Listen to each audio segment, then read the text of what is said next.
লেখিকা অনিকেত সুনন্দার বধূবরণ। বলি, এসব কি শুনছি গো বর্দি? সব সত্যি নাকি? ছোট যা অনিতার প্রশ্নের উত্তরে সুমিত্রার মুখ কালো হয়ে এলো। লজ্জায় অপমানে কারো সামনে দাঁড়াতে পারছেন না, কিন্তু ছেলের অপকর্মের দায় থেকে চাইলেও পার পেতে পারেন না যে। দফায় দফায় একে একে সবাই প্রশ্ন করে আর তাকে অনিচ্ছা সত্ত্বেও জবাবদিহি করতেই হয়। গত এক সপ্তাহ ধরেই এই প্রশ্নোত্তর পর্ব চলছে আত্মীয় পরিজনের কাছে। অনিতা আবারও জিজ্ঞেস করল, বর্দি কি হলো, কিছু বলছেন না যে? এবার মুখ খুললেন সুমিত্রা।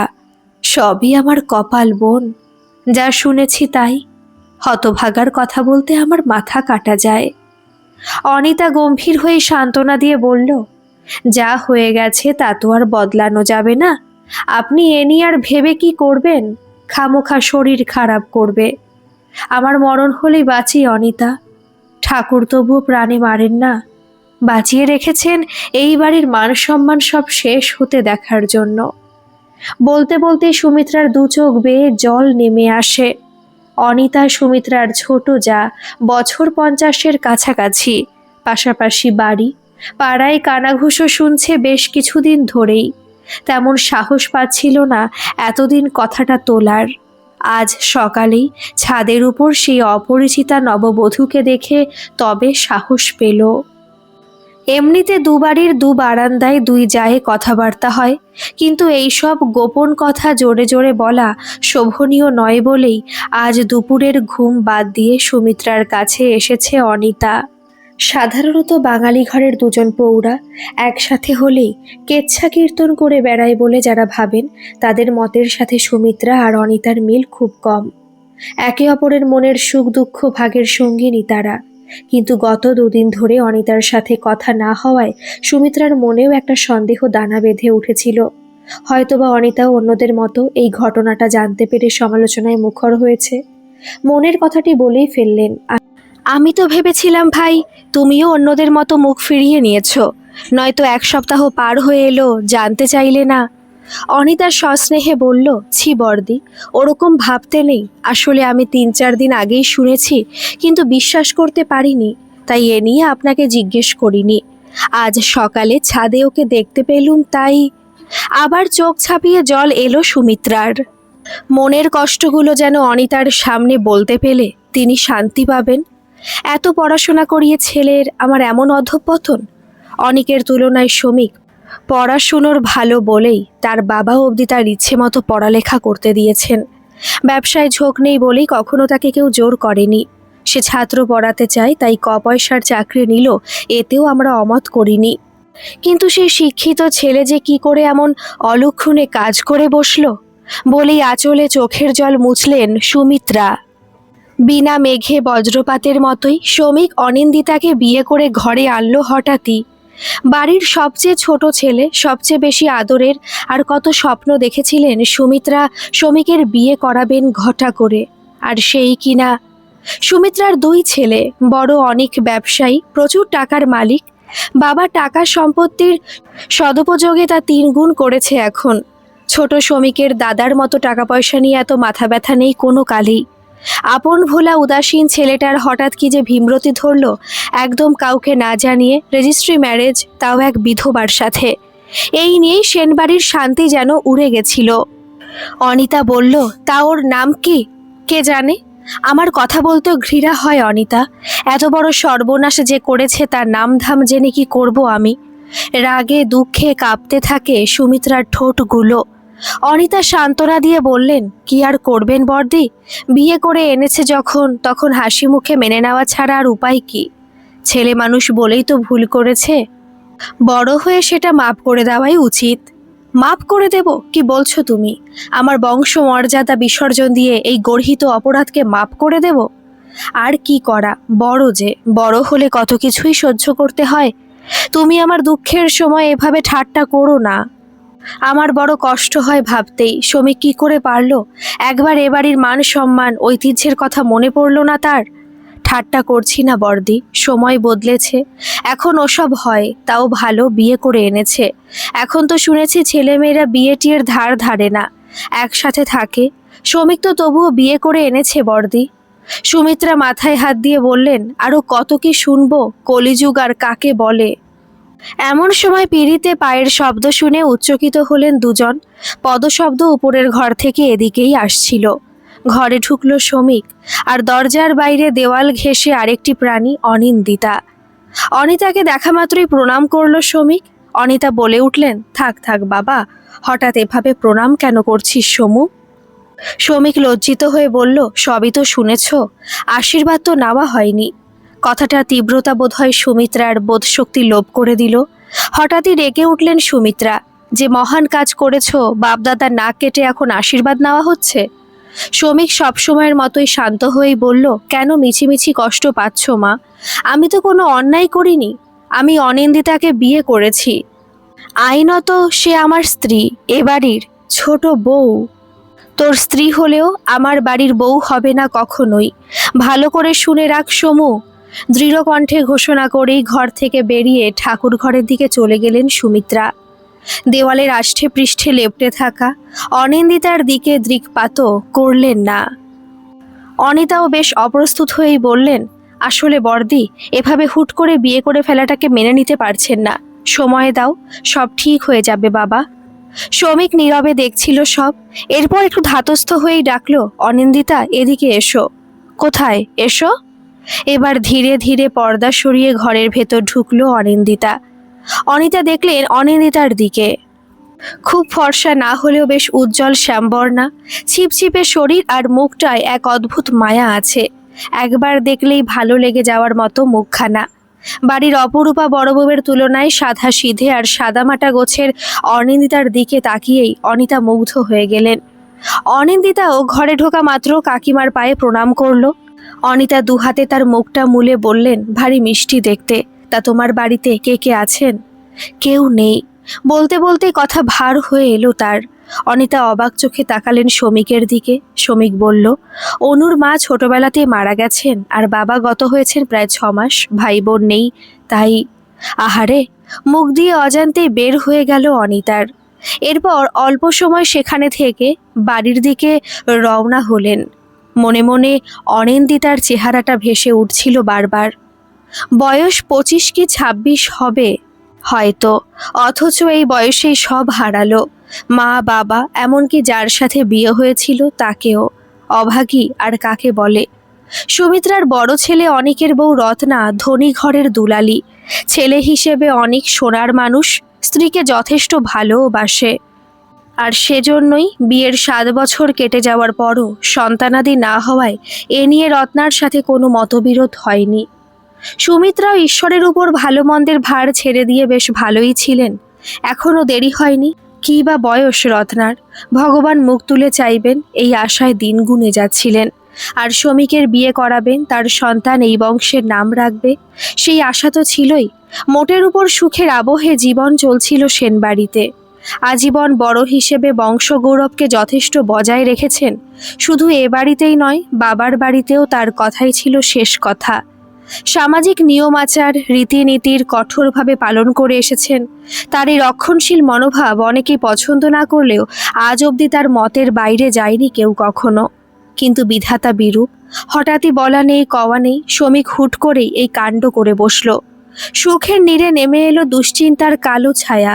সুমিত্রার গৌরব লহময় চূর্ণ বিচীর্ণ করে দিল শ্রমিকের এই দায়িত্বহীন অপকর্ম। রত্না, ও রত্না, শুনছ? এদিকে আসো তো। সুমিত্রার ডাকে ছুটে এলো রত্না। ডাকছেন মা?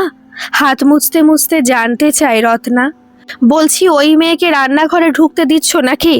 না না, ও এদিকে আসলেও ভেতরে ঢুকতে দিই না, আপনি মানা করেছেন যে তাই। ও, তা কিছু বলে টলে নাকি? না তো, সাহস পায় না হয়তো। তবে সকাল সকাল রান্নাঘরে দরজায় এসে দাঁড়িয়ে থাকে রোজ, হয়তো কিছু করতে চায়, কিন্তু সাহস করে বলতে পারে না মা। রত্নার স্নেহার্দ্র কণ্ঠ শুনে সুমিত্রা কিছুটা বিব্রত বোধ করলেন। রত্না বড় আবেগে চলে। নিজের ছেলেপুলে নেই বলেই হয়তো মমতার অভাব নেই। বছর 35 হবে রত্নার। সুমিত্রার তুলনায় ছেলে মানুষই, কিন্তু বয়োজ্যেষ্ঠ সুমিত্রা এতদিনের আচার আচরণ তো বিসর্জন দিতে পারবেন না আবেগের বশে। বললেন, সাহস না করলেই ভালো। তা ওর খাওয়া দাওয়া? ওর ঘরে দিয়ে আসে হাবুলের মা, ওই ঘরেই খায়। সেই ভালো, এদিকে যেন পা না মারায়, তুমি বলে দিও। তা কথা হয় তোমার সাথে? ওই একটু আধটু, আসলে 1 মাস হতে চলেছে। একা একা এভাবে থাকতে দেখে খারাপ লাগে আমার। বিয়ে যখন হয়েই গেছে তখন।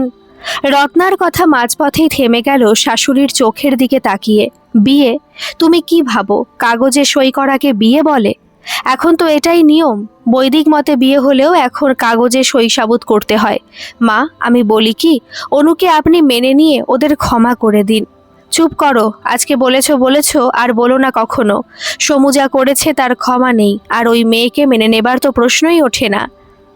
সুমিত্রার রুক্ষ কণ্ঠস্বরে রত্নার মনের ভেতরটা কেমন যেন করে উঠল। সুমিত্রা বলে চলেছেন, ছোট জাত হতো তাও হয়তো মেনে নিতাম, কিন্তু বিধবা ভাবতেও পারি না। আরেকজনের বউকে বিয়ে করে এনেছে সমু, এর চেয়ে বড় অপরাধ আর নেই। ছি ছি। আরেকজনের বউ নয় মা, আরেকজনের বিধবা ছিল। বিয়ের 6 মাস না যেতেই একটি অ্যাক্সিডেন্টে তার বর মারা যায়। কত বড় দুঃখের ভাবুন। আর এতেও মেয়েটির কি দোষ বলুন? আর সমুর মতো এত বড় মন কয়জনেরই বা থাকে? অকস্মাৎ রত্নার কণ্ঠ আবেগে বন্ধ হয়ে আসে। সুমিত্রা স্তব্ধ হয়ে দেখেন রত্নার দিকে, কিন্তু রত্নার মতো আবেগে বাস্তব ভুলতে পারেন না। তার দুঃখের কথা ভাববো? আমার বংশ মর্যাদা সংস্কার এগুলোর কথা ভাববো না? আর তার দোষ নেই? জেনে শুনে আমার ছেলেকে বশ করেছে। এক স্বামী গত হয়েছে 1 বছর না যেতেই। ছি ছি, ভাবতেই ঘৃণা হয়। ওই অলক্ষণে মেয়ের কথা আর মুখেও এনো না, অন্তত আমার সামনে। বলেই তীব্র ঘৃণায় মুখ ঘুরিয়ে বসলেন তিনি। একটা দীর্ঘশ্বাস ফেলে রত্না বেরিয়ে যায় ঘর থেকে। এভাবেই প্রায় 2 মাস কেটে গেল, কিন্তু অনিন্দিতাকে মন থেকে গ্রহণ করতে পারল না সেন বাড়ির কেউ। যদিও শান্ত লাবণ্যময়ী অনিন্দিতার প্রতি একটা সহানুভূতির মনোভাব জন্ম নিয়েছে রত্নার মনে। শাশুড়ির অলক্ষ্যে রত্না তার সাথে মাঝে মাঝে গল্প করতে যায়, খুঁচিয়ে খুঁচিয়ে জেনে নেয় অনিন্দিতার জীবন কাহিনী। বড় দুঃখী মেয়ে, আজীবন কষ্ট সয়ে আসছে। বিয়ের 6 মাস না যেতেই এক পথ দুর্ঘটনায় তার জীবনের সব ওলটপালট হয়ে যায়। বিধবার কলঙ্ক নিয়ে বাবার ঘরে ফিরে আসে। শ্রমিক যে স্কুলে চাকরি করে সেই স্কুলের প্রাক্তন হেডমাস্টার ছিলেন অনিন্দিতার বাবা। সেই সূত্রে দুজনের পরিচয়, হয়তো মনে মনে দুজনেরই একে অন্যের প্রতি আবেগের জন্ম হয়েছিল। যদিও সামাজিকতার কথা ভেবেই তা প্রকাশ পায়নি, কিন্তু পিতার মৃত্যুর পর একেবারে ভেঙে পড়া অনিন্দিতাকে একা ছাড়তে পারেনি শ্রমিক। সমাজের পরোয়া না করে বিয়ে করে ঘরে তুলল অনিন্দিতাকে। রত্নার বড় মায়া হয় অনিন্দিতার দিকে তাকালেই, কিন্তু শাশুড়ির অমতে বাড়াবাড়ি করা তার স্বভাব নয়। তাই রত্না তার মতো করে চেষ্টা করে যায় সুমিত্রার মনে অনিন্দিতার জন্য মমত্ববোধ জাগিয়ে তুলতে। সেদিন সন্ধ্যায় অনিতা এলো এ বাড়িতে। ঘরে ঢুকেই সুমিত্রার দিকে তাকিয়ে বললেন, কেমন আছেন বর্দি? সুমিত্রা আক্ষেপের সুরে বললেন, কেমন আর থাকবো বোন, সবই তো জানো। আর ভালো থাকা হবে না গো। ওসব আর ভেবে কি লাভ বর্দি, যা হবার হয়ে গেছে। এখন বড় হিসেবে তাদের মেনে নেওয়াই কর্তব্য। জ্বলে উঠলেন সুমিত্রা।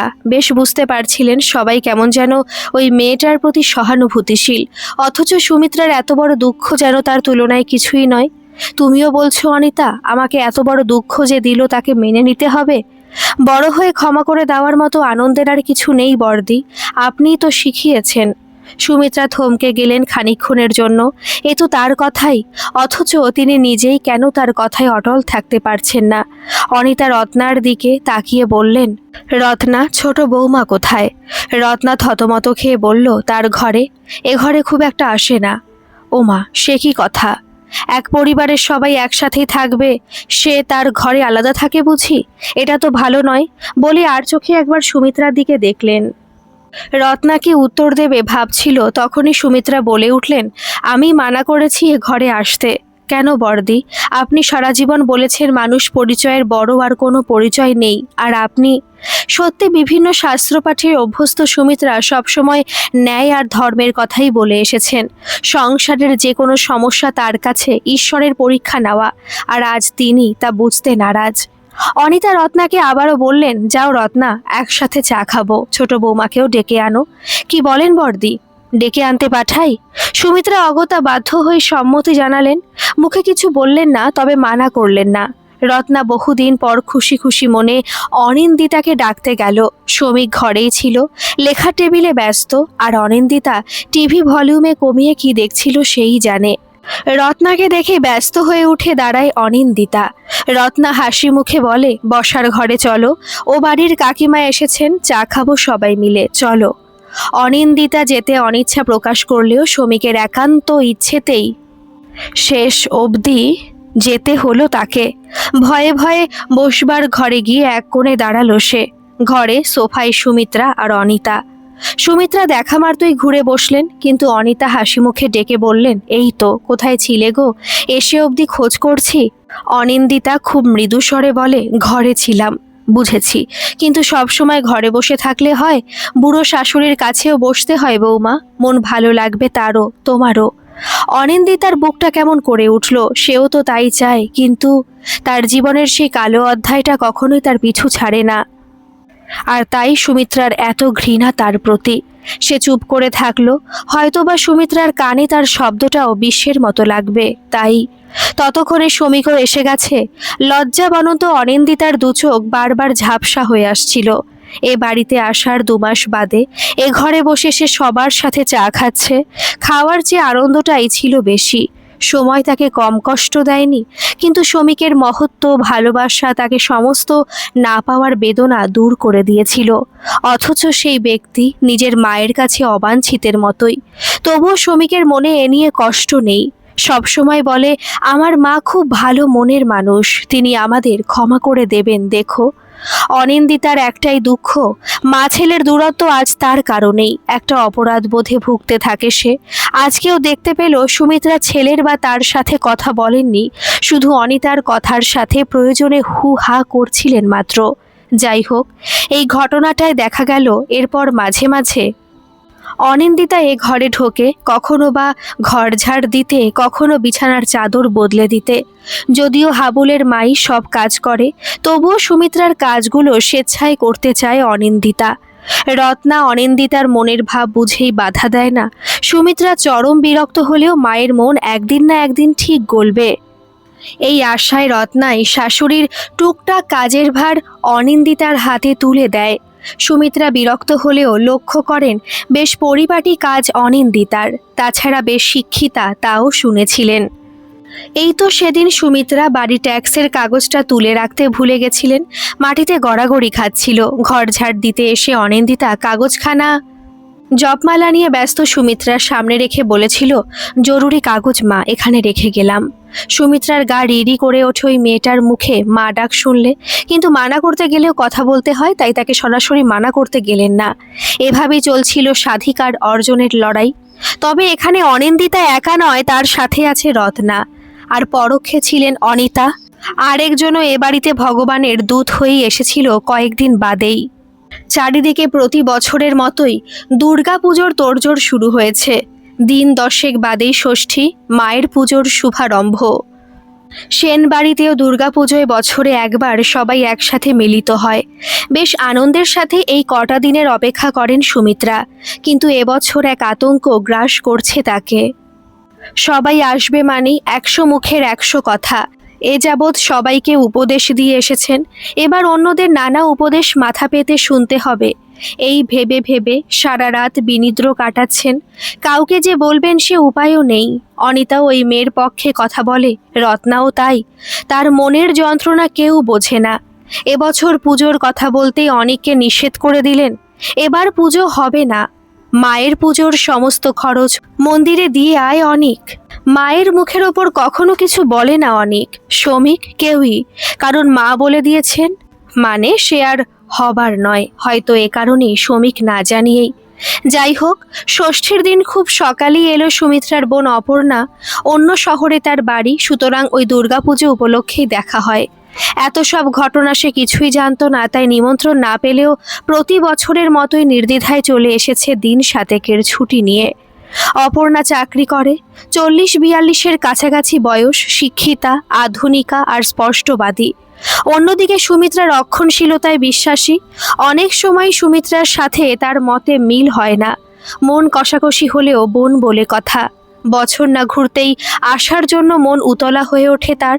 ফোনেও মাঝে মাঝে কথা হয়, কিন্তু লজ্জায় এই ঘটনার কথা চেপে গেছেন সুমিত্রা। কথায় বলে, নদীতে নদীতে দেখা হয়, কিন্তু বিয়ের পর বোনের সাথে বোনের দেখা হয় না। সুমিত্রা ভাবেন দেখা না হলেই ভালো ছিল, যা মুখ অপর্ণার, হয়তো সুমিত্রার ছেলের এই অপকর্মের জন্য সবার সামনেই যাচ্ছে তাই বলে বসবে। কিন্তু এসে যখন পড়েছে কি আর করা।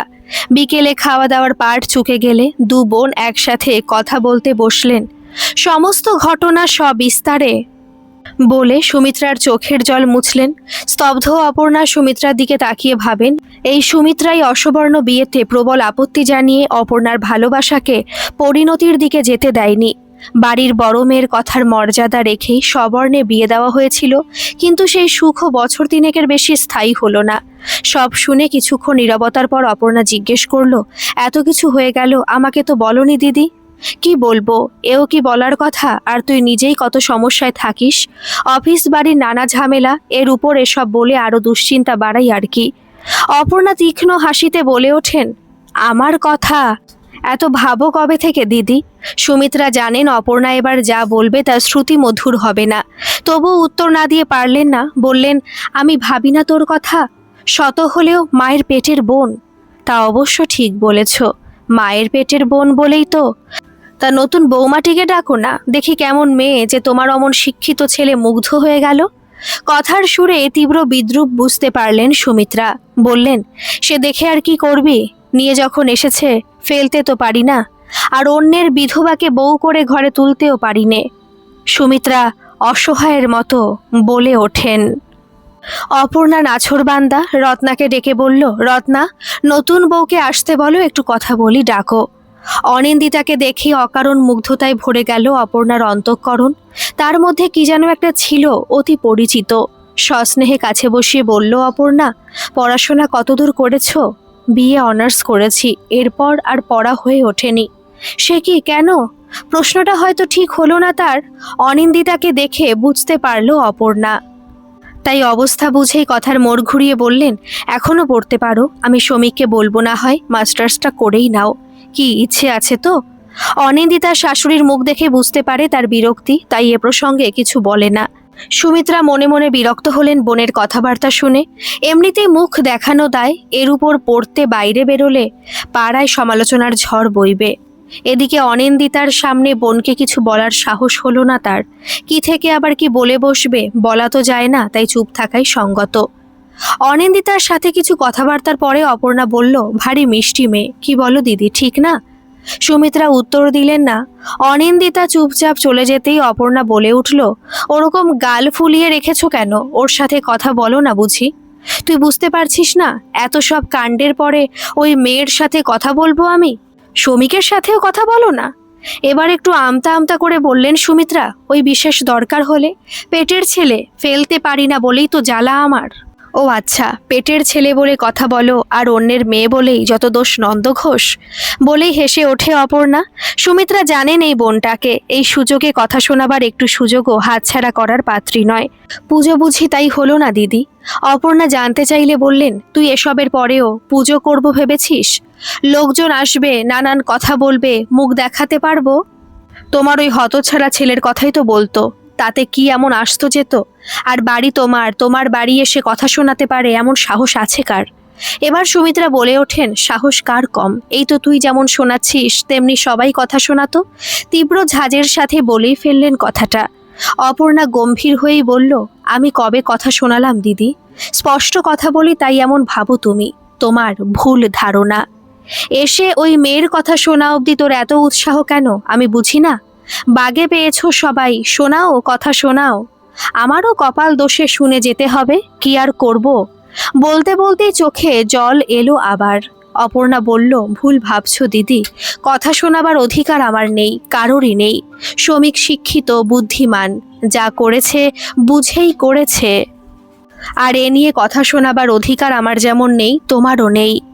হতভম্ব হয়ে বলেন সুমিত্রা, আমি কথা শোনাবো কাকে? কি বলছিস উল্টো পাল্টা? এই যে আক্ষেপ করে সদা সর্বদা ওই বেচারিকে মনে করিয়ে দিচ্ছ সে বিধবা ছিল, ছেলেকে মনে করিয়ে দিচ্ছ সে অসামাজিক কিছু করে ফেলেছে, যাতে কোনো অপরাধ নেই, সেই কাজের জন্যই শাস্তি দিচ্ছ। সুমিত্রা আবার ভাষা হারালেন। অপর্ণা দেওয়ালে টাঙানো ছবিটার দিকে দেখিয়ে বলল, জীবনভর মহামানবদের ছবি ঘরে ঘরে ঝোলানো থাকলেই সমাজ পরিবর্তন হবে না। তারা কি বলে গেছেন তা যদি আমরা পালন করতে না পারি, অপর্ণা বলেই চলেছে, শ্রমিকের মতো মানুষ যদি সবকটা বাঙালির ঘরে জন্মায়, মেয়েগুলোর ভাগ্যটাই বদলে যাবে। আর তুমি ভাবছো লোকে কথা শোনাবে? অদ্ভুত! কত বড় গৌরব তোমার বলো তো দিদি। কজন মায়ের ছেলে এত বড় মন নিয়ে জন্মায়। বিদ্যাসাগরের ছবিতে মালা সবাই পড়ায়, বইয়ে পড়ে, কিন্তু তার দেখানো পথ নিজের জীবনে মেনে চলে কজন? সুমিত্রা দেওয়ালের গায়ে টাঙানো ঈশ্বরচন্দ্র বিদ্যাসাগরের ছবিটার দিকে অবাক চোখে তাকালেন। এতদিন তার চোখে পড়ল না কেন ছবিটা? অথচ সেই বহু বছর আগে তার একান্ত আগ্রহেই তার স্বামী নিলামে কিনেছিলেন ওই বহুমূল্য ছবিটা। অপর্ণা বলে ওঠেন, আমার কথা মনে আছে দিদি, যাদের দোহাই দিয়ে আমার ভালোবাসাকে তোমরা সবাই পায়ে পিষে ফেলেছিলে। সুমিত্রা জানতেন একথা উঠবেই। বললেন, হ্যাঁ হ্যাঁ, বল বল, এই সুযোগে কথা শোনাতে ছাড়িস নে, বলে ফেল। কথা শুনিয়েও কি আমার হারানো দিনগুলো ফিরে পাবো দিদি? বিয়ে দিয়েছিলে বড় ঘর দেখে, কিন্তু সুখ সইল আমার? ক্যান্সার তাকে তার বেহিসেবি জীবন থেকে মুক্তি দিল। তখন আমার বয়স কত ছিল দিদি? সুমিত্রা স্তব্ধ হয়ে শুনে যাচ্ছিলেন। অপর্ণা বলেই চলেছে, আমিও তো অনিন্দিতার বয়সী ছিলাম, তাই না দিদি? মনে পড়ে? এরপর মৃত স্বামীর চাকরিটা পেতেই তোমরা আমার জীবন নিয়ে সিদ্ধান্ত জানিয়ে দিলে।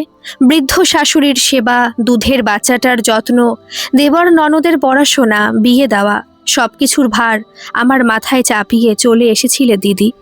কণ্ঠস্বর ভারী হয়ে উঠল অপর্ণার। একবার, একটি বারের জন্য আমি কি চাই জানতেও চাওনি। সমাজ, আচার অনুষ্ঠান, রীতিনীতির বাইরেও একটা বস্তু থাকে, মন। অথচ তার কথাটাই ভাবল না কেউ। মরতে চেয়েছিলাম, তাও ছেলেটার জন্য পারলাম না। এসব কথা এখন তোর মুখে মানায় না অপু। তোর ছেলে বড় হচ্ছে। গম্ভীর হয়ে বলে উঠলেন সুমিত্রা। ছেলের মুখ চেয়েই তো বেঁচে আছি দিদি, কিন্তু একবার ভাবো তো, অনিন্দিতার কি আছে? কার মুখ দেখে বাঁচবেও? কে আছে? শ্রমিকের দিকে তাকিয়ে সে যদি বেঁচে থাকতে চায়, কেন তুমি মেনে নিতে পারছো না? সুমিত্রা অবাক চোখে তাকালেন অপর্ণার দিকে। কখনো তার মনের কথা এভাবে বলেনি সে, আর সুমিত্রা শুনতেও চাননি কোনোদিন। আজ মনে হলো অপর্ণার প্রতি বিরাট অন্যায় করেছেন তিনি। অপর্ণার ভবিষ্যৎ সুনিশ্চিত করতে গিয়ে হয়তোবা তাকে চরম সর্বনাশের দিকে অজান্তেই ঠেলে দিয়েছিলেন তিনি। এই একই অপরাধ কি আবারও করে চলেছেন? কেমন যেন অপরাধ বোধের গ্লানিতে বুক ভারী হয়ে উঠল তার। বোকার মতোই বলে উঠলেন, তোর সাথে বোধহয় বড় অন্যায় করে ফেলেছি অপু। অপর্ণা হঠাৎই স্বভাববিরুদ্ধভাবেই সুমিত্রার একটা হাত ধরে অনুনয়ের সুরে বলে উঠল, পারো না দিদি সেই ভুলের সংশোধন করে নিতে? তাও কি সম্ভব? হতবাক হয়ে বলেন সুমিত্রা। অনিন্দিতাকে সসম্মানে এ বাড়ির বউ হিসেবে বরণ করে নিলেই আমার সমস্ত অভিমান, সমস্ত দুঃখ, সব না পাওয়ার বেদনা দূর হয়ে যাবে দিদি। মনে করব আমার আমিটাই অনিন্দিতার মধ্য দিয়ে সুখ খুঁজে পেল। অঝরে কেঁদে ফেলল অপর্ণা। বড় আশা নিয়ে তাকালো দিদির মুখের দিকে। হাতখানা আস্তে আস্তে ছাড়িয়ে উঠে দাঁড়ালেন সুমিত্রা। অপর্ণা অসহায়ের মতোই তাকিয়ে দেখে সুমিত্রার চলে যাওয়ার দিকে। সুমিত্রা দরজা থেকে বেরিয়ে বারান্দায় গিয়েই হাঁক পারলেন, বলছি অনিতা, শুনছো? অনিতা? ডাকটা এত জোরেই ছিল যে রত্না ঘর থেকে বেরিয়ে এলো। অনিন্দিতাও এলো, তবে সে খানিকটা দূর থেকেই দেখছিল। ও বাড়িতে বারান্দায় অনিতা হন্তদন্ত হয়ে এসে বলল, কি হয়েছে দিদি, কিছু বলছিলেন? হ্যাঁ গো, একটু এসো তো এ বাড়িতে, পরামর্শ করব। অবাক হয়ে বলে অনিতা, কিসের গো দিদি? শ্রমিকের বউকে বরণ করা হয়নি যে? দেখতে দেখতে 3 মাস কেটে গেল, একটা ব্যবস্থা করতে হবে যে। এরপর রত্নার দিকে ফিরে বললেন, রত্না, এ বাড়ির ছোট বউয়ের বরণডালা সাজানোর ভার তোমার। অনিন্দিতার দু চোখ সুমিত্রার মধ্যে যেন হারিয়ে যাওয়া মায়ের মূর্তি দেখতে পেল। মন্ত্রমুগ্ধের মতো সুমিত্রার পা জড়িয়ে ধরে মাকে ডেকে উঠতেই সুমিত্রাও এই প্রথম সস্নেহে বুকে টেনে নিলেন অনিন্দিতাকে। শ্রমিকের বিয়ের ঘটনাটায় আজ সুমিত্রার বুক গর্বে ভরে উঠল। সত্যি তো, কজন মায়ের সন্তানের মন এত বড়, এত উদার হয়। আশেপাশের বাড়িঘরে সন্ধেবেলার মঙ্গল শাক বেজে উঠল অজান্তেই। রত্না আর অনিন্দিতাই শুধু নয়, ও বাড়িতেও আবেগাপ্লুত হলো অনিতা। আর এ বাড়ির ভেতর ঘরে আনন্দাশ্রুতে ভিজে যাচ্ছিল অপর্ণার দু চোখ। গল্পটি কেমন লাগলো অবশ্যই কমেন্ট করে জানাবেন, আর ভালো লাগলে একটা সাবস্ক্রাইব করে আমার পাশে থাকবেন। ধন্যবাদ।